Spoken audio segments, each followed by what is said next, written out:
4 people lost their lives and 46 others sustained severe injuries in 3 separate road accidents over the weekend. The fatal one, which occurred on the Bole-Bamboy Highway Sunday morning, involved a Kumasi westbound bus believed to have run into a broken-down truck. There's more in the following report. An ESP bus with registration number AP 7778-21, which was traveling from Kumasi to collided with a breakdown trailer loaded with goods heading towards Mali with registration number GR 2703-P. According to an eyewitness, the driver of the ESP Kia was overspeeding. According to the Bole District Police Commander, DSP Benjamin Baston, the ESP Kia bus, which was traveling from Kumasi to collided with a trailer at Kwame Kwesi, killing 4. Meanwhile, many injured were rushed to the Bamboy Polyclinic, whilst the deceased have been sent to the Wanchi Hospital for autopsy.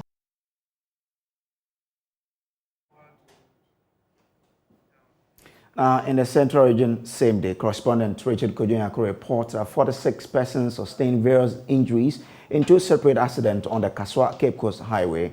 The first accident happened at Gomua Mpota, while the second happened at Gomua Mankesim. According to police, the 3 vehicles were involved in the first accident. Richard Kojoku has more in this report.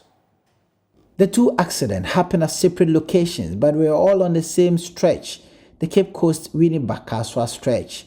The first accident happened at dawn, 12 a.m., while the second happened few minutes after 6 a.m. on Sunday. Winneba Fire Service Commander DO3 Kwesi Hughes narrate what happened. Eyewitness, actually said, na sprinter no di enimu, na Kia Rhino no di actually. Eyewitnesses have told us that the Sprinter bus was leading while the Kia Rhino followed. The DAF was heading to Cape Coast from Accra, and the 2 were from Cape Coast. All of a sudden, the Kia Rhino attempted overtaking, but first it hit the car in front of it. 8 people were trapped, 2 females and 6 males. We managed to get them out of the car.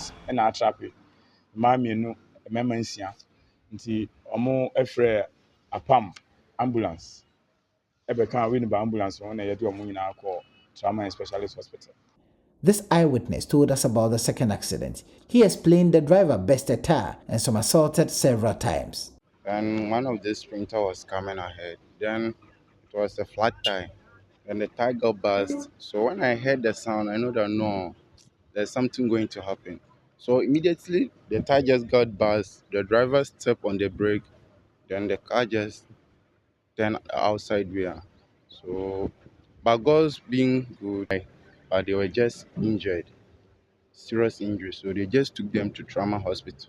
The Fire Service Commander DO3 Kwesi Hughes said the car had exceeded its passenger capacity and was fully loaded with foodstuffs as well. He said instead of the vehicle's capacity of 21 passengers, it had 38 passengers on board. But we loaded 38 into the difference, you know, instead of 21. And I was loaded. It had loaded 39 passengers instead of the allowable passengers of 21. And it had also loaded plantain and other foodstuff. So it had loaded beyond its capacity. But luckily, no one died. A total of 46 passengers were injured, but 20 of them are said to be in critical condition. All injured persons were sent to the Winneba Trauma and Specialist Hospital, while the road has been cleared. The vehicles involved in the accident have also been towed away from the accident scene. Reporting for Joy News, Richard Kojoku, Cape Coast.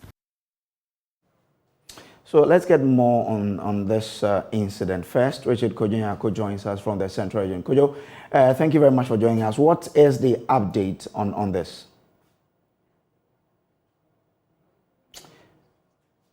Kojo, if you can hear me, what's the latest on this particular incident that occurred yesterday? The latest is that all the 46 passengers are responding to treatment. We checked with the Winneba Trauma and Specialist Hospital at Winneba, and the doctors said that they are all doing very well. Yesterday, they feared that some would not be able to pull through, but they have worked on them. They said that they had to spend the entire night to work on them. You know, the second accident, the bus somersaulted, and so there were a lot of people in there, so they had to attend them in detail to ensure that nothing happened to any of them. Yesterday, some of them were treated and discharged, but this morning we learned that all of them are doing very well and there's no cause for alarm. So that means that we don't have any major or serious injury amongst those who got injured, right? Yeah, so the medical officials say that those that were in critical condition, some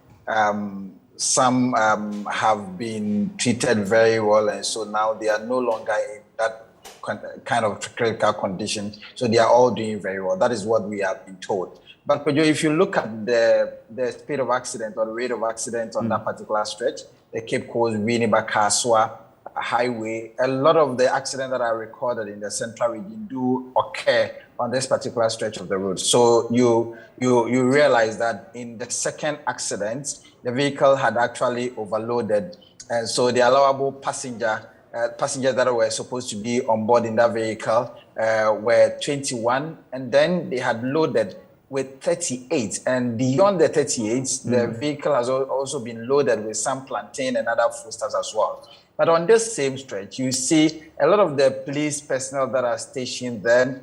Every 10 kilometers you drive, you meet a police patrol team or a police barrier that is expected to check all of these. So it's sometimes worrying why these things should happen in spite of the fact that all of these measures have been put on the way. And one key issue that has also been engaging the attention of the National Road Safety Commission is the speeding and then the overtaking. So if you stand by the highway for about 1 hour, your heart would be beating very, very fast because of the nature of the overtaking that is being done on that particular stretch. And sometimes it's alarming because of all the accident happened. When you interview the police or the people that are on the scene, they will say that it was due to an overtaking. So it's a major factor that is claiming more lives. We're lucky that in this instance, we lost no life on that particular stretch. What has the Road Safety Authority in the region been saying, and as well as the MTTD? Well, so they say that they will intensify more effort because already some of the district assemblies that are dotted along that stretch have come together. The MP for Ifutu, Afinyomakin, has even gotten the police some vehicle to undertake this kind of exercise in their bid to reduce the carnage on the roads. And so they say that a lot is being done, and very soon we may see some dividends by way of the reduction of the accident on this particular stretch of the road. All right, thank you very much, Richard Kojoku. There he is, our Central Regional Correspondent. And let's now go to our Savannah Correspondent, Isaac Nonya, on the Bole accident. Ike, so what can you tell us on this particular development too? All right, so we'll get Isaac back on the line so we can have an update on what happened on the Bole Bamboy Road. Now, the police in Ashanti region have arrested a tailor's apprentice who allegedly killed a friend at Sewa on Friday in an attempt to avoid payment of a debt of 100 cedis. 22-year-old Nana Kweku Edujemfi, a level 200 student of the Okama University of Science and Technology, was found dead in a bush at Sewa. Police inspection of the body revealed a swollen neck and blood oozing from the nostrils. A stick suspected to have been used to hit the deceased was also found about 20 meters away from the body. Police later arrested his 25-year-old friend, Emmanuel Boating, who had confessed that he owed the deceased 100 cedis. According to the police, on Friday, April 22nd, Nana Jemfi visited Emmanuel in his house at Esaso Kwablafo near Esreso, and the two later went out, but the deceased did not return home until his dead body was discovered in the bush. Emmanuel told the police he lured the deceased to the bushes and murdered him. He also stole an iPhone 11 Pro Max phone from the deceased, which has been retrieved by the police.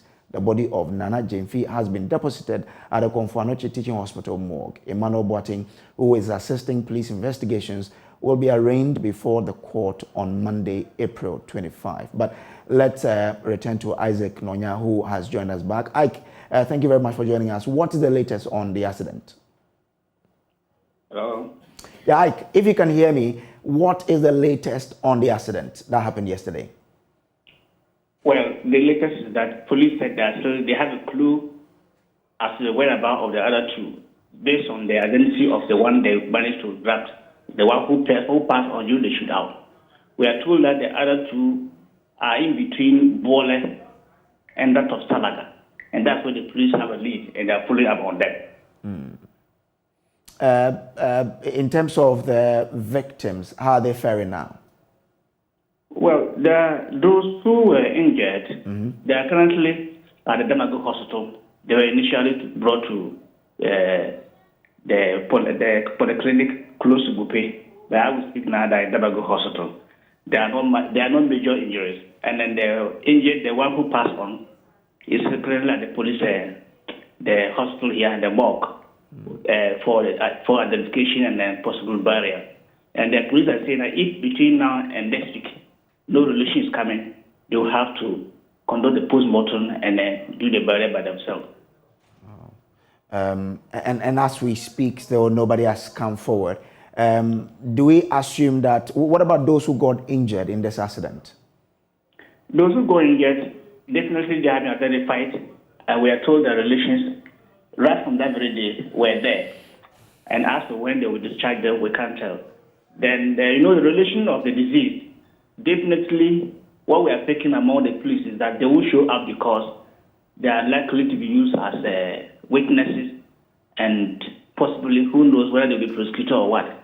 But that based on that fear among the relation of this disease, they won't come up because it was one of the suspects that passed or during the shootout between them and that of the police. Okay. Now, have the police been able to identify the owner of the truck that was broken down that probably resulted in or caused this particular accident? The police have not come forth with the information. Even if they had the information, they have not given to the press yet. That's what we're also trying to find out. But we are told that the vehicle is from the region. It's from the Savannah region here. And definitely when the identity has been given as one from the region, they will know the owner of the vehicle and then possibly the driver as well. Anyway, so as we speak now, nothing has been done in terms of apprehending the owner or the driver. Precisely so. Both owner and the driver have not been apprehended. But we are told the driver mate of that vehicle is from Damago. These are facts that are so gathering. So when the driver mate is grabbed, even if you cannot tell the owner of the car, he'll be able to pinpoint the driver and then how they will trace and get him. So how is the place looking like now? Has it been cleared? How are drivers plying on the road also? Or what are they saying? That Treasure Road is a business and for that a very busy schedule. The robbery incident in that area has not been, it used to be there, but with the visibility of the police patrol team in that area, we have not experienced that for close to 6 months now, until last week. So the drivers and passengers are apprehensive. Nevertheless, they're still going on their daily businesses and movement.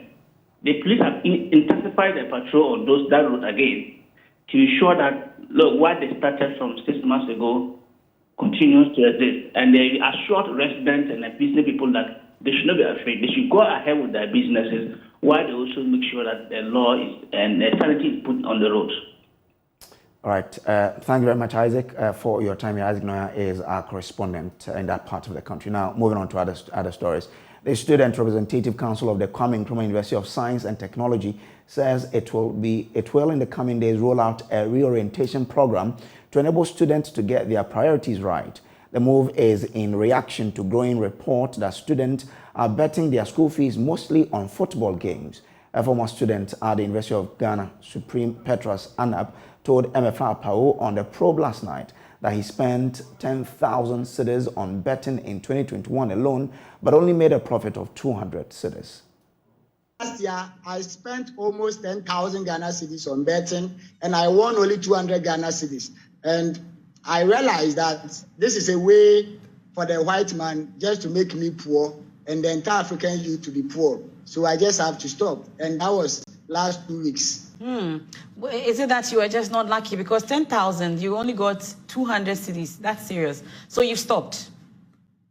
Yes, last 2 weeks I stopped betting. Just last 2 weeks. After how many years? Let me say 8 years. 8 years.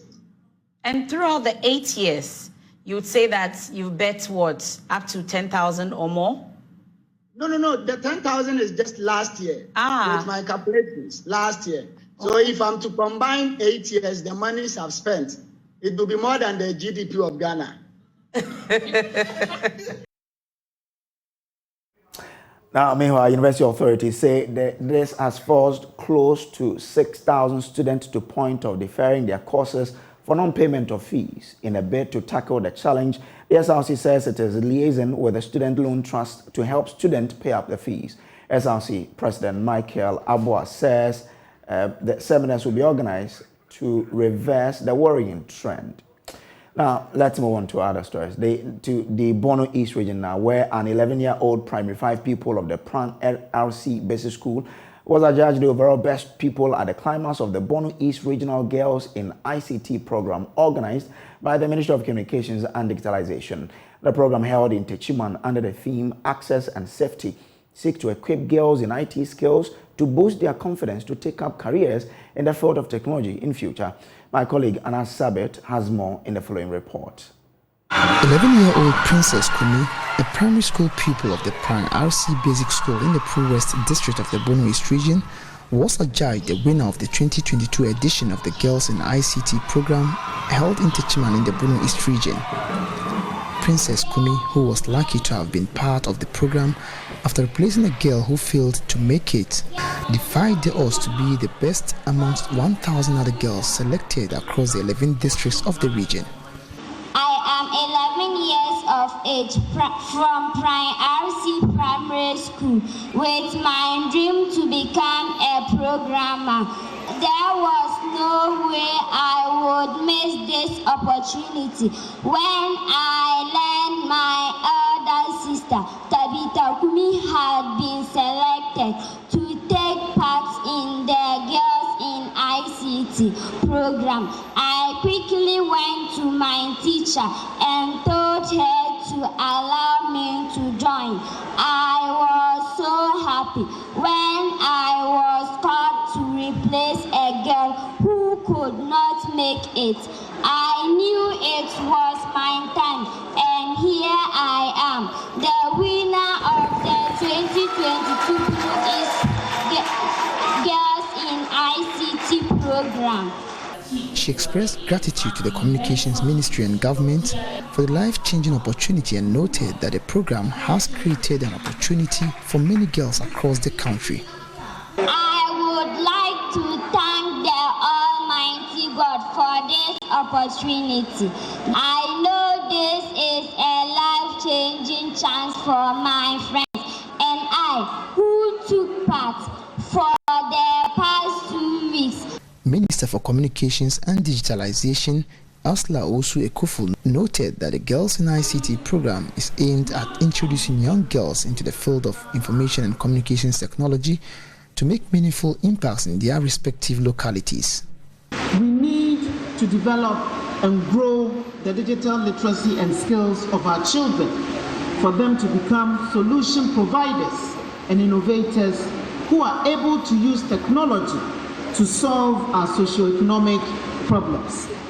We are hopeful that in the fullness of time, the innovative solutions that these young girls will produce will not only have national application, but also meet global demand.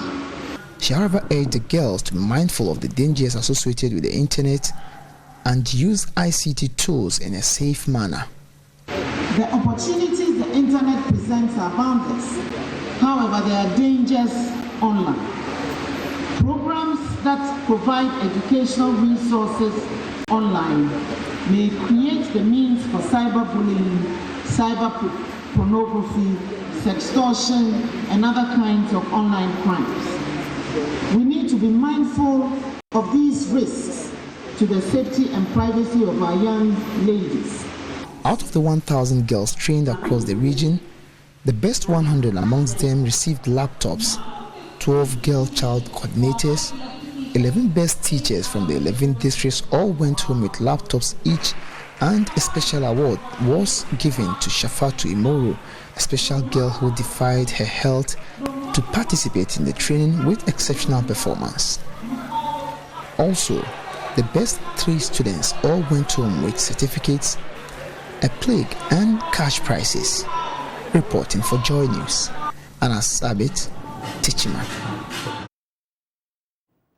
Now, the Adaraka Health Center in Hohoe in the Volta region has been equipped with an ambulance to augment healthcare delivery to residents of the Zongo community. The Tamaka Foundation procured and handed over the ambulance to the health facility in honor of a request by the Hohoe Zongo Development Association to aid the transport of referral and emergency cases. There is more in the following report. The Adabraka Health Center was established in 2014 to serve members of the Zongo community in Hohoe and its environs. The facility has since seen some facelift from infrastructure to medical logistics with support from the Hohoe Development Association. Looking into helping with the healthcare of our community. And so through the effort of HOSDA, the chiefs, we were able to start this clinic. That's the Adabraka Health Center. And since then, we've not turned back. Every year, we buy equipments to support the health center. However, it lacks some requisite equipment, hence some patients are referred to bigger facilities with the use of public transport. In the same vein, residents are also compelled to resort to public transport in times of emergency, a development administrators have described as an impediment on healthcare delivery in the Hohoe municipality. Our maternal health services are most especially the critical clients that need to be referred. In case they are managing these cases and the way the midwife can no longer manage, they need to refer this client to the next level or the hospital within the district, which we usually use transport system. Sometimes they deliver the baby and the baby cannot breathe well. We call it asphyxia. This baby needs to rush quickly to the NICU or the intensive care unit at the Hohoe Municipal Hospital, currently the Volta Regional Hospital. Learning of the predicament, the Hohoe Zongo Development Association lobbied the Tamaka Africa to provide the facility with an ambulance. The association honored the request and presented the medically equipped vehicle to the Adabraka Health Center in Hohoe. And we are hoping that this ambulance will help augment the ambulance services provided by Ghana Ambulance Service. After consultation with the municipal directorate, we agreed that the ambulance will provide in-town transportation from Adabraka Clinic to the now regional hospital, and it can also provide transportation from other clinics to the regional hospital when the need arises, so that the National Ambulance Service will provide outbound transportation from the regional hospital to other tertiary institutions if needed. The residents lauded the gesture and are optimistic healthcare delivery would improve in the area. Fred Kwame Asari, Joy News, Hohoe. All right, there's more news after this break here on Joy News Desk.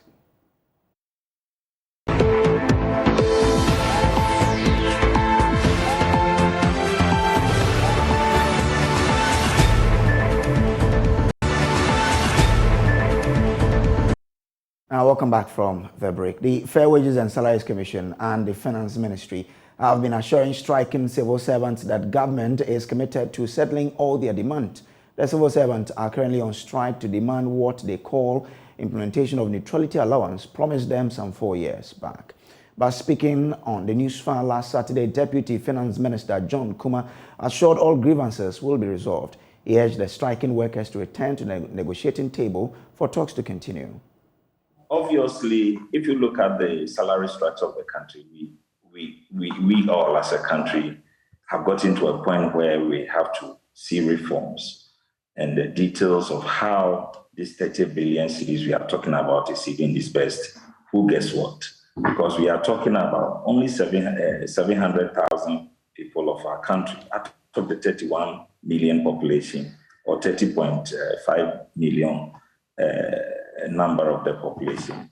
700,000 of us are getting 30 billion, which is, we are told, is woefully inadequate in terms of specifics when you want to go into categories of the unions and each worker and what they get. So who gets what? And this is where I now want to respond to the SOEs, remunerations, the terms and conditions of certain office holders of our country, and what we can all do to achieve fairness. And even beyond that, I mean, how fair is it that 700,000 of our people are getting over 52% of all revenues that we collect in the country? What happens to the rest of the population? So nobody has said that workers don't deserve more, but we are saying that what is available is what can be shared for everybody. And already what we are sharing, it's way above what is even available, looking at other commitments that we all have to achieve. Now, speaking on the AM show this morning, Deputy Chief Executive Officer of the Fair Wages and Salaries Commission, Engineer Ben Arthur, said it is collaborating with the government to respond to their demands. Government has recognized some disparities, and I must be very sincere with all of us that government has already taken the necessary action. There's a committee, a technical committee that has been put in place to review the entire single span pay policy. And that came after consultation with organized labor and the Employers Association. In fact, it was a product from the National Labor Conference that was held in Kojoku in Kotia late February and early March. So that is one of the outcomes, and government has honored its promise to ensure that the necessary review to address any disparities are concerned. But I can also assure you that in recent times, all new CEOs that have been appointed and have not have these disparities that we're talking about. So this means some existing disparities that have been identified, and government has gone ahead to ensure that the necessary corrections will be made. I must also be sincere with you that the targets, as far as the wage basket is concerned, are very difficult to meet. Government has gone ahead to even slash some CEOs' benefits to 30%, but that is not to say that that entirely addresses the issue. So we are taking the necessary steps to ensure that the right thing will be done. We recognize some of these disparities, and the good news is that we are not sitting idle on this. Now let's move on to some other stories. And it could be recalled President Akufo-Addo claimed in his 2022 State of the Nation address that his government has built 10,875 kilometers of new roads in the 5 years he has been in office. Unfortunately, the Muslim community in the Okama traditional area have not had their share of the national cake. The community says it wants its peace as leaders call on the government to develop their area by emphasizing the need for road and drainage facilities. The request comes ahead of Ramadan, when Ghana Central Municipal Authorities gave some relief items to help the people with their fasting. There's more in this report. Leaders of the Ghana Central Municipal Assembly have contributed their quota towards the Ramadan celebration by donating some items to the Muslim community in the Assembly. According to the Assembly, the support is intended to promote social inclusion and support Muslims in their fasting. Mohammed Kamari is Municipal Chief Executive. This is Ramadan, a fasting period, and there should be a sense of belongingness. We want the Muslim community to feel part of the municipality. So this is a token from the Assembly to the Muslim community. The MCE also reiterated the National Chief Imam's plea for Muslim communities to embrace peace and take advantage of government's educational programs rather than engage in violence. Mr. Kamari urged residents to aspire to achieve more and contribute their fair share to national growth. My advice is just to repeat what His Eminence, the National Chief Imam, has been admonishing Muslims. One, be steadfast in your religion. Uphold the tenets of Islam. Islam is against violence. So then, we take inspiration from the President of the Republic. He's made secondary education free for us. So let us take advantage as Muslims of this initiative that will make them responsible adults to contribute to nation building. Receiving the items on behalf of the Muslim community, Chief Imam of Okama Suraka Sala highlighted the need for development in the area as he appealed for the provision of roads and drainage systems. No, what we need is the development of the area, the drainages and the roads. Only that one we need from the government. The recipients expressed their gratitude for the supplies and indicated it was timely. Ifwa Aprikua Boafo's report. Now, former Deputy Minister for Communications, Nenyi George Anda, says he has not regretted transitioning from the corporate world into active partisan politics. However, the only challenge which he considers as learnings from experiences is to master the art of convincing people to continuously vote for him as a politician. This is contained in his autobiography detailing his journey in life so far to encourage the youth to aspire higher. Samuel Mbra has more in this report.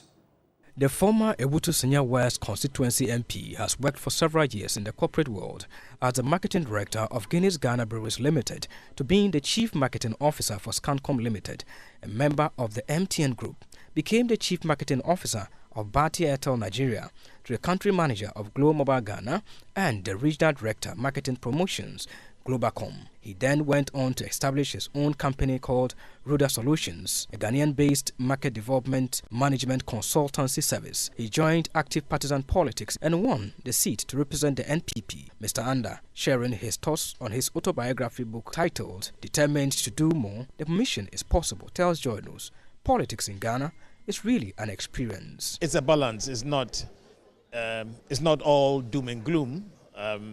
There are great sides of being in active frontline politics, and there are great learnings. I mean, if you're in the corporate world, you know that those that work with you, they all have specific goals, and you sign a performance contract at the beginning of the year.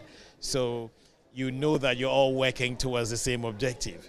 It doesn't necessarily apply in frontline politics. I mean, people have individual objectives and individual goals, and you can't punish anyone or you can't sanction anyone for not playing their role the way that you expect them to play their role.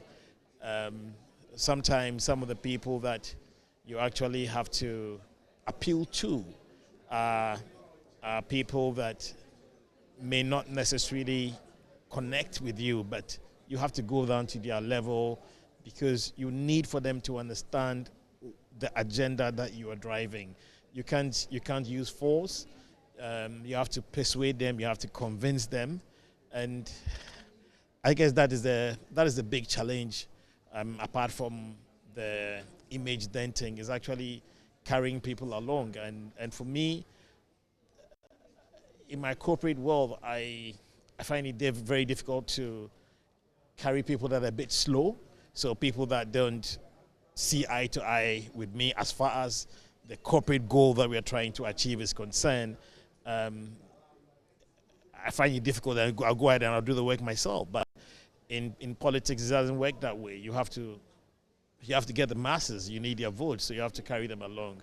And I'm not too sure that I can say that I mastered that art. There's still a lot to be learned. Speaking on the regrets of joining active partisan politics from the corporate world, Nenye George Anda indicates the challenges are lessons to him. I wouldn't say regrets. I'll say learnings. I'll say that there are quite a lot of learnings that I've picked up. There are certain things that, if given the opportunity, once again, I may not do things that way. And so, yes, but I guess it applies to every aspect of life. You win some, you lose some, you pick up learnings, you fall down, you get up, you dust yourself, and you hit the road running. And I guess that if I didn't have that opportunity of going to frontline politics, the book wouldn't have been as rich as people are saying it is now. So it's good. But Minister for Information, Kojoku, is encouraging the active participation of the youth in partisan politics. I believe that politics is a very important part of our national life. No matter what we do, some of the major decisions that affect all of us in the private sector, etc., will be taken by politicians. And we need to encourage, one, a lot more people to get into politics. Two, we need to encourage a lot more politics that is based on data, based on science, have a debate or a set of conversations that is based on verifiable data. We can disagree. It doesn't mean we hate each other, but we may have different views on what the data says, its interpretation, and what we should use it for.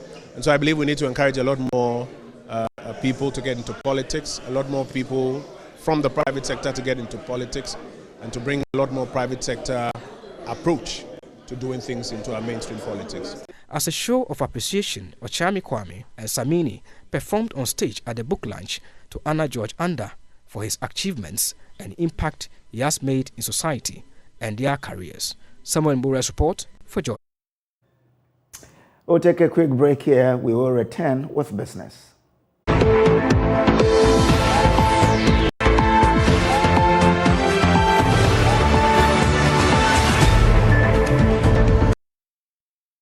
Hi, good morning. Welcome to Business. My name is Darryl Kwao. Total Petroleum Ghana PLC has retweeted its goal of achieving net zero emissions by 2050. According to its managing director, Olufemi Babajide, plans are underway to change his outfit's name to Total Energies by the end of the month to grant license to its subsidiary to go into renewable energy. He disclosed this at the just-ended Startup of the Year Challenge. The Startup of the Year Challenge is an initiative of Total Energies aimed at contributing to the development of the local economy and promoting local entrepreneurship. Here's Managing Director of Total Petroleum Ghana PLC, Olufemi Babajide. We are now called Total Energies internationally, but in Ghana, by end of the month, when we finish our annual general meeting, we should have our shareholders ratify the new name, which also will be called Total Energies. And what comes with that shows that, okay, we are not relying solely on the fossil fuel, which we have been into for so many years, but we're actually moving into renewables. And when I speak of renewables, I speak of having electric vehicle charge units in our service stations. As I speak today, we have 1 or 2 stations that are equipped with this. So anybody with electric vehicle can actually charge their vehicles in our service stations. Apart from that, we speak about solarization. As of today, we have solarized about 61 sites in Ghana. And apart from that also, I mean, things like industrial solar farms, wind farms, these are things we are going to do to improve our energy mix and to make sure that as a group, our commitment, which is to be at net zero by 2050, we are there.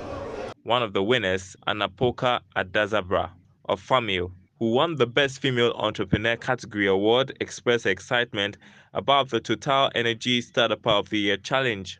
I'm so grateful for this opportunity, and at Famio what we do is to empower people to go into greenhouse farming and to encourage them to produce more quality high organic produce. And with this win from Total Energies, we are going to be able to expand our operations, empower more farmers to go into organic production of vegetables to supplement the demand on the Ghanaian market. Meanwhile, Chief Executive of the Association of Oil Marketing Companies, Kwekwadjumendria, has lauded the initiative and called on private entities to help government support young entrepreneurs. This is the 3rd edition, and each one time is progressing. And I'm very happy today, especially Andrena's projects. There are a lot of waste in our system. And for her to come out with something we can use as paving blocks from the waste that we all generate, it's a wonderful achievement. I wish other private businesses would do that, because it's been difficult for government to do it. Anytime, difficult things are the things that the private people do. And I'm so excited that Total Energies has taken the lead in doing this kind of thing. Now, Ghana has lost billions of cedis in the past and continues to make losses due to poor customer service compared to counterparts elsewhere. This is according to President of the Institute of Customer Service Professionals, Yvonne Ohui-McCarthy, who is appalled by the type of service offered in both public and private sectors. McCarthy disclosed this to Joy Business at Tema during a workshop on customer service for members of the Tema Regional Branch of the Ghana National Chamber of Commerce and Industry. Correspondent Kwame Yanka has more. Poor customer service is mirrored in the experience of people on a daily basis. The workshop exposed participants to best practices in developed countries and how businesses in Ghana can improve on the current situation. Juxtaposing the experience in the West with what is offered in both public and private sectors, President of Institute of Customer Service Professionals, Yvonne Ohui-McCarthy says the country has a long way to go in prioritizing customer service. This, she says, has a huge impact on the country's economy by way of not doing the right things, time loss, among other factors negatively affecting productivity. Yvonne McCarthy believes customer service can improve with a deliberate attempt. Billions and billions and billions. I think as a country we've lost so much by not being able to calculate what we're missing or what we're losing when we do not effect some of these customer service strategies that we see our counterparts in other continents, effect all the time. So yes, definitely we lose. We and I can say that we don't lose on a daily basis. It's a second by second basis, because remember that customer service actually affects the customer's experience. And when the customer's experience is negative, they make the decision not to buy from you anymore. Once they don't buy, you lose. I think that customer service is not just the job of leadership. Everybody has a responsibility, from the security man at the front gates, okay? So the experience starts from security and ends at security. When the person drives through, when they go to the reception, when they speak to somebody at finance, when they are finally spoken to by somebody at customer service, and then when they get out of your organization. Tema Regional Chair of Ghana National Chamber of Commerce and Industry, Isaac Yusuf Barry, shares the need to prioritize customer service. Customers are the fuel to businesses. So if you don't treat them well, it's like you driving a car without a fuel. They give us the money to be able to do all that we have to do. But if they don't patronize our wares, whatever that we produce or whatever services that we render, then we are not in business. So we have to seek to their welfare and see to their needs, so that together we can build a brand that can stand the test of time. Meanwhile, some participants say the sensitization program has been an eye-opener. If you have a positive mindset about customers, it will help you to provide the needed services to them to sustain your business and everything. So the attitude we have towards customers is key, and that's one thing I have learned. And we have also learned that customers pay us. The services that we provide for them, and then the money they pay, these are things that actually give us salary, pay our bills and everything. So we must treat them like kings, and irrespective of the challenges that sometimes they pose to us, we must be able to handle them professionally. So I've seen that I'm not handling my customers very well. And from today's learning and the lessons, I've seen that it's very, very important that I put more premium, not only for me, but the entire work team. So for me, it's very, very important. And I urge everybody, all the chamber members, all the business associations and the trade associations, everybody should treat customer service as one of the key and fundamental programs that will move our businesses forward. Tema Regional Branch of Chamber of Commerce is of the view that customer service is a shared responsibility in every organization. All right, and that's it for Business. Sports is coming up next, to stay tuned. All right, so welcome back from the break. It's time for us to bring you sports, and my man joins me. Hi, good morning. Good morning. So I hear Kojoku has lost twice in a row. What's happening? You know, it's a bit interesting to see Kojoku go through this circus at this point in the season, because they've started the season so well. They've played good football, and then all of a sudden, in the last two games, they've had to suffer losses against Royal Tamale United and then now Lagos Cities. Well, Lagos Cities are managed by Kotoko's former head coach, Masao Kunedu. So it makes it a bit weird. But then looking at what Kotoko stand to achieve this season, those back-to-back defeats should be doing a lot of damage for them at this point. Over the weekend when they lost, head coach Prosper informed the fans that they shouldn't lose focus or they shouldn't lose the belief in the team. They need the support of the fans, because at this point, as a fan of the club, you can't leave them the way things are going. Because once you leave them, they begin to have some mental... Because I'm told the closest, the guy who, the team that is second on the log would cut the lead down to 5 points. Yeah, so good. And so there's still, because people even win leagues with a point, isn't it? Yeah, but looking at Kotoko's remaining fixtures, it's a bit dicey. Oh. Should Bechem United gather some good run of form, it could be terrible for Kotoko. So what does this loss or these losses mean for Kumasi Asante Kotoko? So Bechem United currently have a game in hand which they play later this afternoon. Should they win that game, they go 5 points within Kotoko, and that could be where the game will begin to change. So if I'm a Kotoko fan, I just pray that Bechem United should at least lose or draw in this game, because once they win, the pressure balls back to the Kumasi-based club. Well, I am one, so maybe I would have to go by yours and pray that Bechem either draws or loses this game. But I heard the coach say that we don't need to blame the players. They have to go back. He has to sit with them to understand why this is happening, because he thinks they've done everything they could. Yeah. But things are just not happening. So he wants to understand what is happening so they can solve it. Yeah. Not the way to go? At some point, I feel he's right, because well, look, Kotoko have a big squad. One thing I feel has been a problem is that some of the players have not played too much. So consistency or the form they need to play these kind of games are lacking. So once he talks with them, psychs the boys and get them back, they surely produce something good that fans will be happy.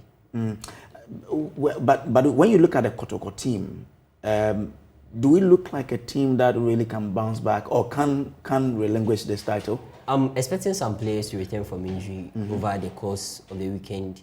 So probably should they come back, the team gets back to playing the best of the football that we saw them play in the first half of the season, and then at some point in the second half of the season. Because, well, with the kind of play they are putting out day in, day out in the last two games, that's not good.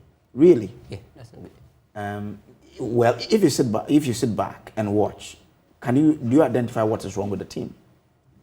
As I've said, they are missing someone like Richmond Lamptey, someone with that vision who gets players through on goal. They are missing the clinical of their forwards in these kind of games.